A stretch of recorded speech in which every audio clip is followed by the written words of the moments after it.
Welcome to Living Chassidus. Together, let's live the Chassidus we learn.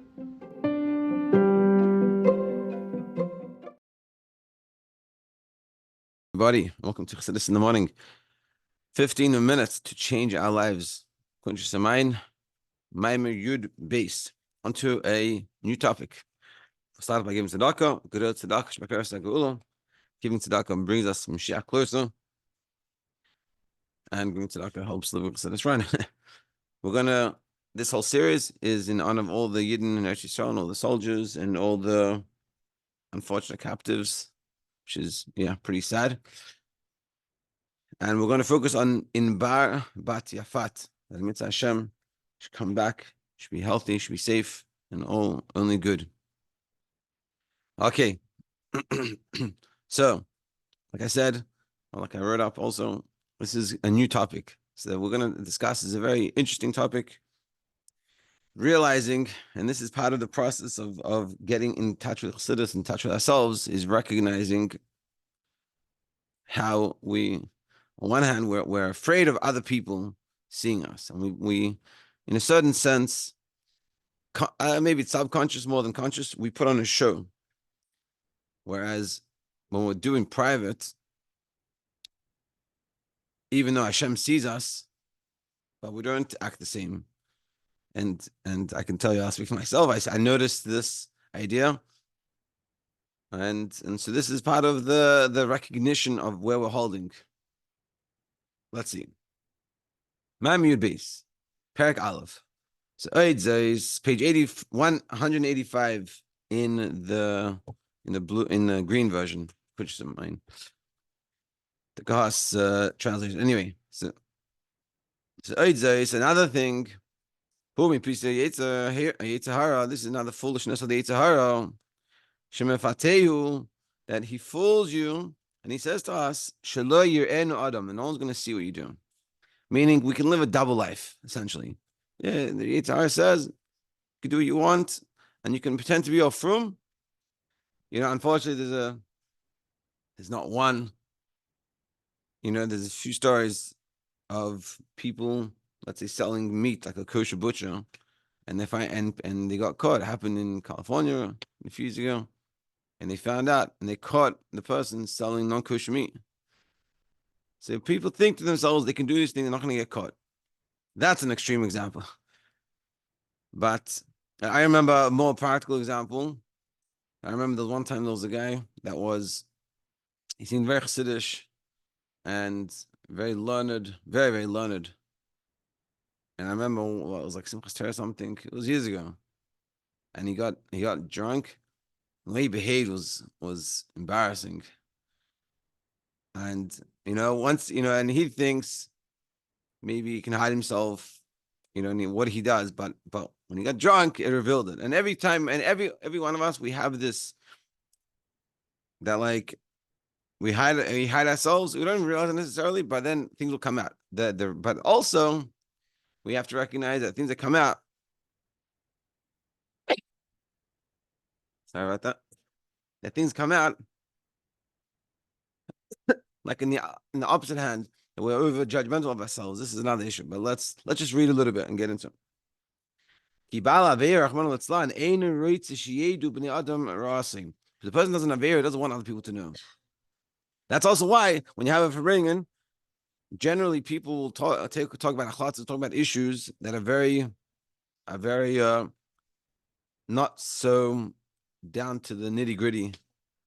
It's a little more higher, right? Because people don't want to be honest. I remember one time I was at a farbrengen, and the guy said, "I take an achlatzos to wash nagavasa," and I loved it. I was like, someone's being real over here. Most people not going to say that because we all wash nagavasa, But he was being honest, and he's like, "Yeah, well, I didn't wash nagavasa, and I want to be honest with myself, so I need to take it achlatzos." And this is what we're saying. Rabbi Yochanan ben Zakkai, as Rabbi Yochanan ben Zakkai said to his students, the famous Rabbi Yochanan ben Zakkai in Brachos, on base, he said, what he said to his students, he was passing away. And his students said, like, what's your parting message? So what did he say? He goes, Yehi Ratzon, Shetehei Meir Shamayim Aleichem, Kemeir Basav Adam.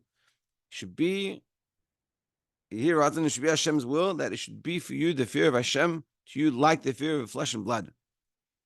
So you should fear Hashem like you fear your friend. So they said to him, Amr le Talmidav, Ad Kan? That's it? Like just like you, like that's how much you should fear Hashem? Not any greater, like Hashem, the king of all kings. You know, how much more so if you're afraid of a king, you should fear Hashem. And he's telling them, in times of the Gemara, as long as you fear the same way you fear your friend. Yeah, so like Rashi explained it to me. Like, no wonderment, really? Not more than the fear of flesh and blood? Shouldn't I fear Hashem more than I fear a person? So Amar, so he said to them, like, if only that it should be like the fear of flesh and blood. So Rashi saying. Because if you would, you'd stop yourself from many averis. So he explains that Rashab. Tedu, you should know. When a person does an avera, says hidden from afraid of the creations of people seeing them. And he knows he knows Hashem sees everything. So we behave a certain way because we don't want other people to see our faults. And at the same time, Hashem sees everything. Yeah. It doesn't stop us. That's what Rashi explains. Yeah. Any of them, because we say no one's going to see me. What does it mean no one's going to see me? It means Hashem's can see me, but it doesn't matter. Whatever. Whatever the excuse we give ourselves, but it doesn't stop us. We know Hashem sees us, just like a person sees us. In front of a person, we behave a certain way, we dress a certain way, we act a certain way. But when we're by ourselves in that room, which no one else is there, but of course Hashem is there and Hashem sees everything. Yeah, like we say, what is the person top V'nei Hashem nitzav alav. V'nei Hashem nitzav alav, v'mlechal aretz k'vodo, v'mavet alav, v'voichin kles v'leiv im every k'ra. Hashem is standing over you and he's watching everything you do and he cares what you're doing. Hashem is there. Hashem is here. Hashem is there. Hashem is truly everywhere. Hashem is there, and he says, but that doesn't stop us, and we'll still do things. Now, this could be for a person that's learning this for the first time, never heard this idea before. Could be very like, what is going on here? I don't know what you're talking about.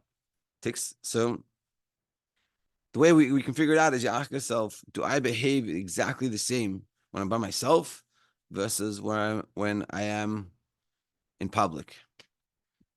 And if it is the same, then this doesn't apply to you.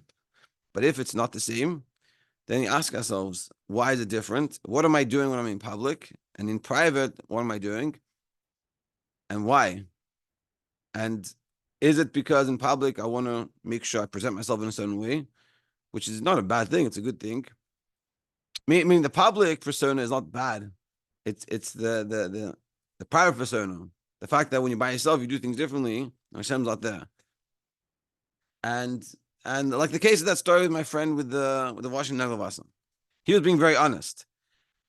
But his challenge of washing Neglavasa was because he was by himself. He was with Hashem. And when Hashem's there, he doesn't feel that fear of people. I'm sure when he's hanging out with his friends and he's still asleep over at his friend's place, he's getting Neglavasa. You know what I mean? That's what we're saying. So over there, mefateu, and this is what fools us the Yitzhar. Yitzhar, shelo yirenu adam, that no person will see me. V'lo yedu inyanav harayim. They don't know what's going on, and they don't see what's going on at home, and so we can do, so to speak, two-faced. And in truth, this is not so. This is what Rav Shab is saying. Shakal royim v'yodim u'makirim. Everyone knows and recognizes. They see. Kilay yimaleit shiase eze devarim shiyu chashudim be'enei habriyos.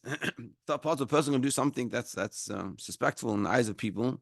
Ki be'emes meir miroiv taiva shemitzad asasas hayetze, because of all the taivas of the Yetzer Hara. Oise kama shtusim asher haseichel habari lo yaskim al zeklal. You do some foolish thing that logically wouldn't happen. Like the example of that guy that when he got drunk, suddenly he was acting very wild and very wild. It brought up, it questioned his learning in my eyes, and it's not there's not meaning to say that we should judge people using this story as an example, but we shouldn't judge, and everyone has their own issues. It's fine, but we're using this example that when we saw him behaving so wild, so wild, it was off-putting. It was like, wow, but he's always learning, and now he's acting, and this is like something's off. And I don't know anything about his private life. And amidst Hashem's private life, he's perfect. And this is just an issue that he has with his drinking, and that's two separate things. But the point is, what we're showing is that we have to realize we can't fool ourselves into thinking we can hide who we are, or recognize that the show that we're putting on outside is the reality. Is this who we want to be? And we have to just implement it into the inside when we're by ourselves. Because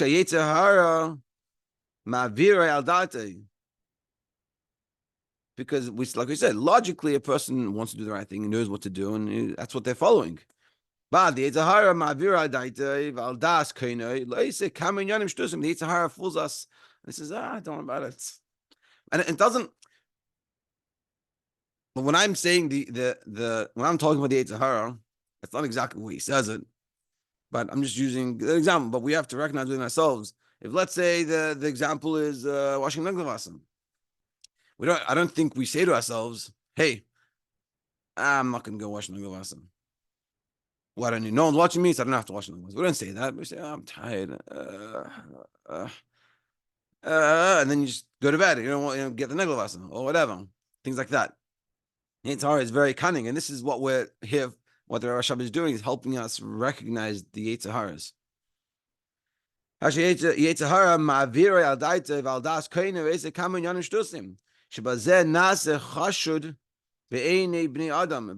He becomes suspect in the eyes of people. V'neisnim daita malav, and they put their minds and start paying attention to them. Wow, leida inyano, like what is going on with that person? It looks a little strange. And the point he's trying to tell us here, we can't live a double life. It's not going to work. Now, I think it seems to me that this is someone on more of an extreme example that are like literally, trying to live a two-faced life. This is sort of one of the things that comes out when like Chabad Chassidim, for better or for worse, you see them a little bit schwach sometimes with things, and they're not behaving or not. But the idea is that they're being real, can't be pretend. Whereas in some other places, this true life is a lot more present. And they behave and they dress a certain way and they look a certain way. But what's going on inside could be totally different. But the reality is, we have to recognize that it's going to be known. Like we see clearly,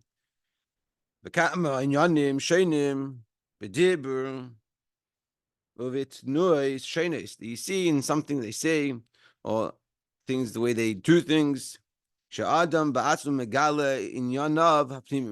causes a person to reveal himself. Like, let's say you'll see a person that normally is very menschlich, very nice, very put together, and they'll like say something a little rough, or like they'll swear, let's say, and they won't recognize it because they're like meaning you can't live a lie. It's very hard, and so you get caught and you do things suddenly like, oh yeah, you got caught. Kibarahu, because these things are not good and they get revealed. Like we by accident slip. That's why when people lie, you can't keep remembering which lie is which and where you're holding, and it gets caught. So he's trying to tell us, Rashab, is we should recognize this. We shouldn't try to live this. Recognize the double life, double standard we're living, and try to fix it. Ve'ein kavana al nyane isur dibur kumay sheker chilus lashon hara ve'divrei nivul b'lvad. We're not just talking about like speech, and lashon hara and frivolity and things like this. Speaking not nicely, El kavana de gam kishem mesaper eze sipur l'chei einay el kamay sfas yesem v'dibur shel batal. Just stop speaking because I'm talking about even when you just stop speak. Reveals a lot. And speaking to people, they can reveal a lot without recognizing it. And that's what he's saying. We have to, and basically, he's trying to forewarn us that don't live a double standard life because it's going to get found out. It's not going to, people are going to know. I think also, on the other hand, we have to recognize that we could be a lot better, that we could be in our generation is a little different than our shabs, that people are a lot harder on themselves. So it could be that we're better than what we think. We're being on the negative too much. Here he's saying you recognize what you're holding and that don't live a double life. And I'm just adding to it that maybe also we could say that in our generation we have to make sure we're not being hard on ourselves. Oh, you see, even though in public I'm acting all this, but really I'm like that. And that's not true. That's 100% not true. Like the Rebbe said to a guy, they said, when a guy comes to Shul Yom Kippur, he's being a faker. So the Rebbe said, the day that he comes to Shul Yom Kippur, that's the one day a year that he's being honest. So the good that we do, that's not being fake. That's being real. It's not that the public persona of ourselves is the fake one and the private one is the real one. It's not. It's the public persona that we're putting on, that in the positive, of course, is the real us. And the one at home is the Yetzer Hara taking charge of us. And this is exactly what we're saying here. The Yetzer Hara takes charge and he says, no one sees it. And that's why Rabbi Yochanan Zakkai said to his students, have the fear of Hashem on you, because of Hashem on you, like the fear of Basav Adam of people. Because by in public we behave so well, we should feel that way at home as well, and recognize Hashem is he's just like your friend. It's like, and so they said to him, just like my friend. It's like, well, yeah, look how you behave in front of your friend. This is how you should behave by yourself and recognize it, and not let the Yetzer Hara come and tell you, Dad, don't worry, no one's watching. What do you mean by Hashem? I don't know about Hashem. We're good. We're good. And that's what we're saying. So, mitzvah Hashem, to be continued tomorrow. We should recognize these ideas and try to apply it and have an amazing day.